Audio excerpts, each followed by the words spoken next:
అమ్మా భవానీ లోకాల నేలే ఓంకార రూపమమ్మా, తల్లి నీ మహిమల్ని చూపవమ్మా.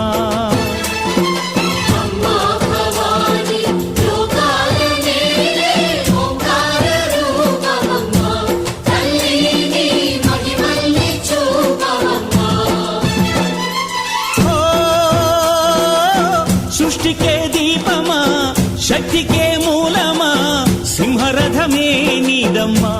అమ్మ దుర్గమ్మ భక్తులను దీవించుమా.